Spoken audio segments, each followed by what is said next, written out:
Hey y'all, it's Valerie here. How are you today?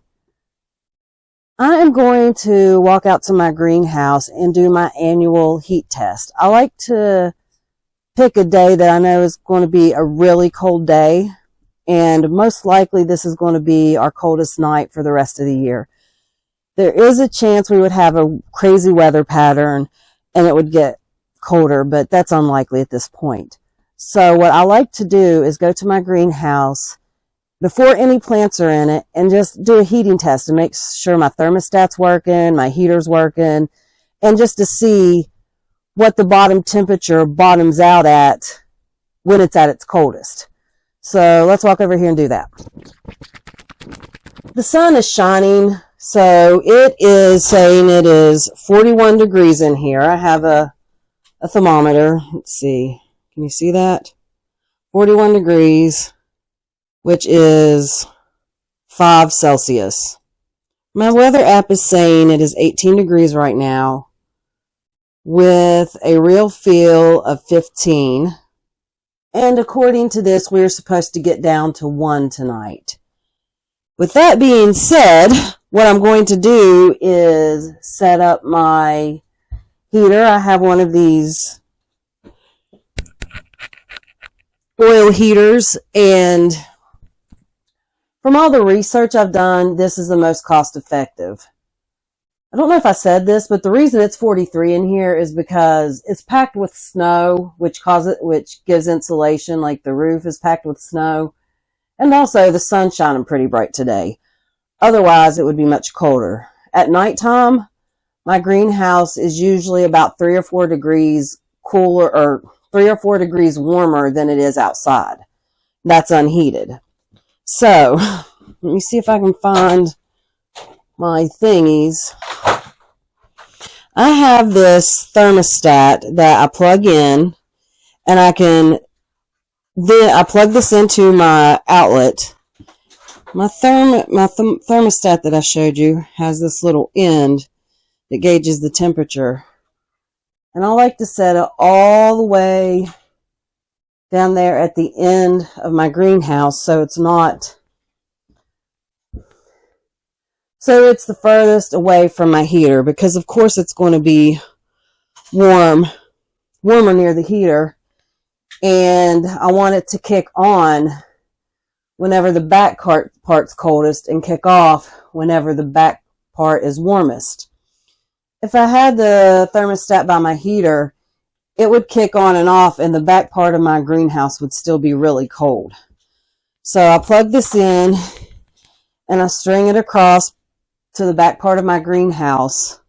And then it's got these buttons here, and I set it to kick on at about, I'm going to probably do 50 degrees, and to kick off at probably 65, just for this test.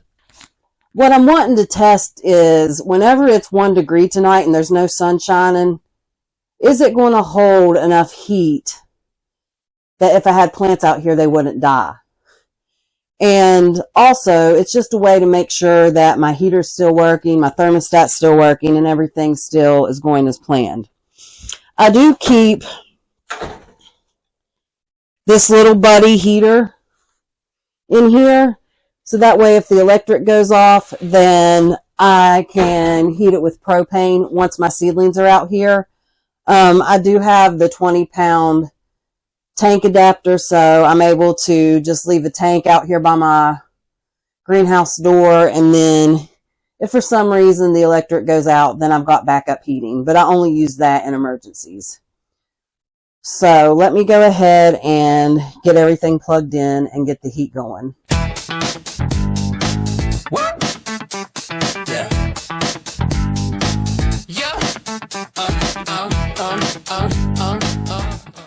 I have it set to come on at 51.9 and to go off at 65. And it does say it's 39.3, which is only a few, not even a whole degree off from what my other thermometer is saying.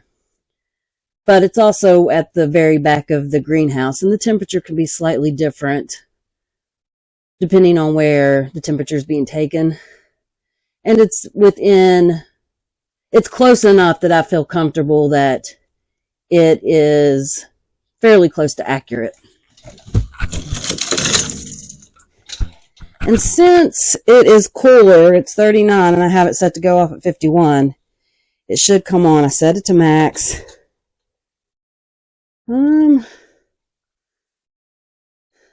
Don't see it coming on.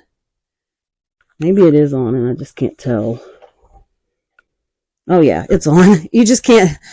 I didn't think it was on, but it was just hard to see that the light's actually on. I'm going to stand here a few minutes to see if it starts heating up.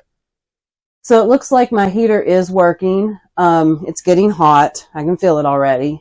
I just wanted to show you. I have a heater that has manual buttons. I also have one that's digital. I tried using my digital one out here, and the digital one did not come back on. Once, like if my thermostat that I have it plugged into kicks off, and then it gets cold, so it turns it back on. My digital one did not turn back on whenever my thermostat kicked back on. This manual one here does. So if you're going to use one of these kind of heaters and a thermostat, that might be something to look for. So the only thing left to do right now is to just check my app throughout the night and see how it's holding temperature compared to the outside temperature. Like I said, generally at nighttime, my greenhouse is like 3 or 4 degrees warmer than it is outside. In daytime, it's obviously different because the sun's heating it. But at nighttime, it's only a couple degrees warmer. So we're going to compare the outside temperature with the temperature inside my greenhouse. So I will see you here in a bit for a check-in. So my weather app's saying we're at 10 degrees. So let's take a look and see how the greenhouse temperature is holding up. It is saying 31.6 degrees is the temperature. It's pretty good. Not enough to keep stuff alive, but it gives me an indication on how well it will keep things heated on these extremely cold nights. Just doing another check-in. You can see that it is 8 degrees out now.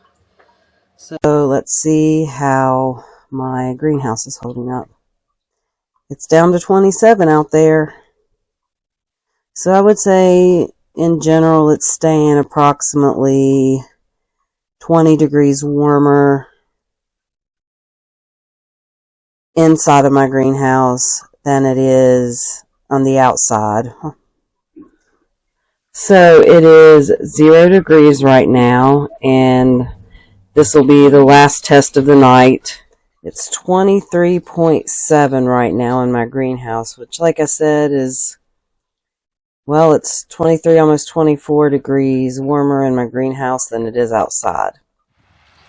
It's a couple of days after I did my temperature test on my greenhouse. And even though it doesn't look like it because of all the snow you see, it's 61 degrees out here today. And so everything is melting. Well, not everything. The stuff in the shade isn't really melting. We're going to walk out to my greenhouse for a moment and have a chat. It's almost 80 degrees. It's 78.8 degrees in my greenhouse today, which is, hold on, 26 Celsius. So I just recorded a whole segment explaining all of this to you and realized I wasn't actually recording at all. So it's a couple of days after I did my greenhouse heat test. Sorry, my dogs are barking in the background. I'm not sure if you can hear that. So what that does, what my heat test does, is it gives me for real numbers that I'm able to look back on and know that, for instance, at the lowest temperature, my greenhouse stayed about 20 degrees warmer inside than it was outside. And that lets me know that I can then take that number and look at my 10-day forecast and know that if it says we have a low of 20, for instance, that my greenhouse is going to be 40 degrees or more at the lowest end. And it lets me know that if I start heating my greenhouse and I have a bunch of stuff out here, that if we were to get some kind of weird, really extremely cold night again, that I would have to bring in like my warm weather stuff, like my peppers. My peppers are really the only warm weather stuff I have going right now. But I'd be able to look at those numbers and know what I need to bring in, or I would have to put supplemental heat out here. Mostly right now, besides my hot peppers, the only thing I've really got going that would be a warm weather thing is I do have some ginger started in my house. So, for instance, if I start heating my greenhouse here in a couple weeks, I can look at my 10-day forecast and get an idea of how warm it's going to stay and know whether it's time to start heating it or not. At that point, I'll probably bring everything out, but if I were to get a random cold night, then I know that I need to bring my ginger back in. I'll probably actually leave my hot peppers under my lights for a couple more weeks after I start my greenhouse, just to let the weather get a little warmer. The door in my greenhouse kind of doesn't fit right. It doesn't sit right in its track. It's the only real problem that I've had with this greenhouse is my door. I love the fact that it's 4 foot wide and then it opens way up. But because it doesn't sit in the track straight, there's a little gap. And last year I tried to fix that with weather stripping. And the weather stripping has helped, but it hasn't completely covered the gaps. So what I got is this plastic sheeting thing that some people use it for, like garage bays. There's different reasons to use it, but I got this to put over my door so that way there is protection when you come in the door. Like there's protection from the cold, and it should keep all that cold weather that comes through that little tiny gap outside, which will actually probably give me a few more degrees of warmth here in my greenhouse. The first thing it says to do is to measure and find the center of my door and mark it. So that's what I'm going to do. Yeah. Okay, now that I've got that mark, it says to clean your surface. So I've got these alcohol pads here that I'm going to just take and clean all my surfaces. That one's dry. Hopefully they're not all dried out. Nope, that one's good. I'm going to bring it and show you. I've got this roll of Velcro, and then it has removable tape. And what you do is you take it and you attach it to your door without removing the backing.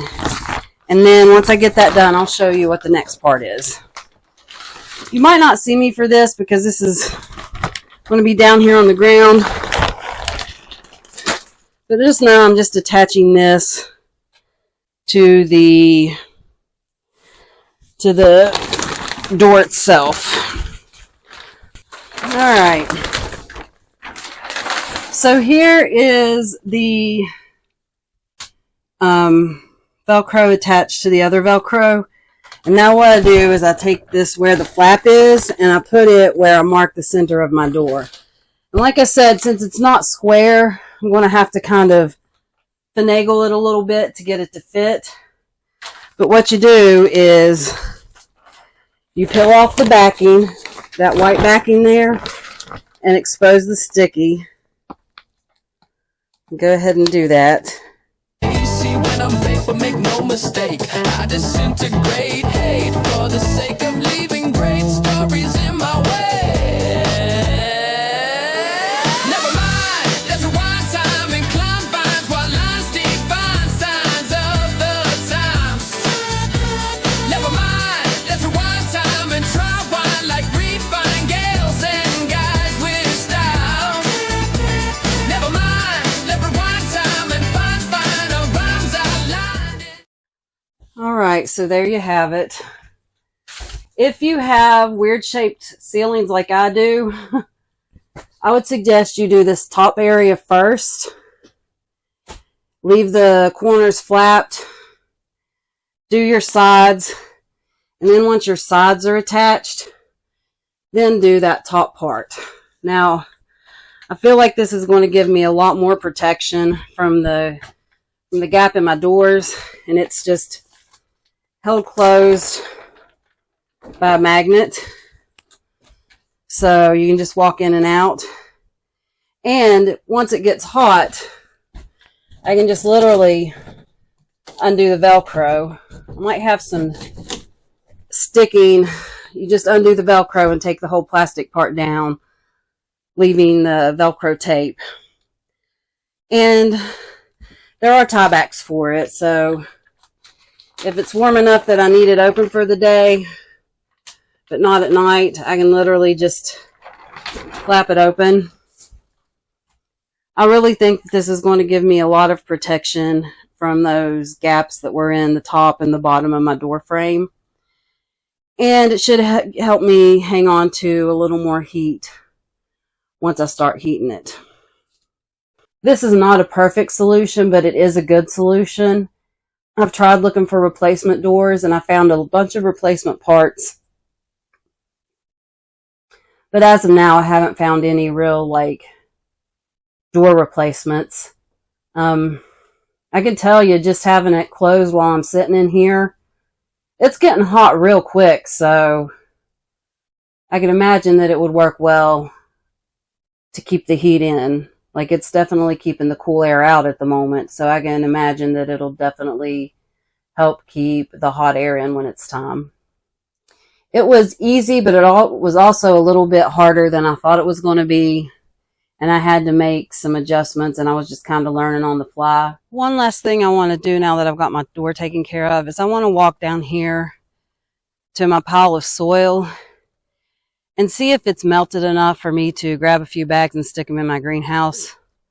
It's hard to tell because it's in a shaded part of the yard this time of year, and I might not be able to, they might not be thawed enough for me to be able to separate them and bring them in. But if they are, I want to go ahead and do that just in case it freezes again, which I know it's going to freeze again. It's supposed to get cold at night.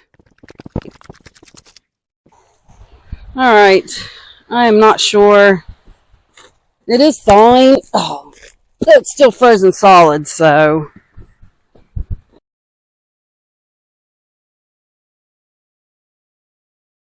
Okay, I'm going to go grab my wheelbarrow real quick to load these into. And then we will, I'm going to just go set them in my greenhouse. And they can sit in there and thaw out, and I will grab them as I need them. But I've got at least 6 bags here that I was able to get off the pile. That's too much for me to carry at once, so I'm going to go grab my wheelbarrow.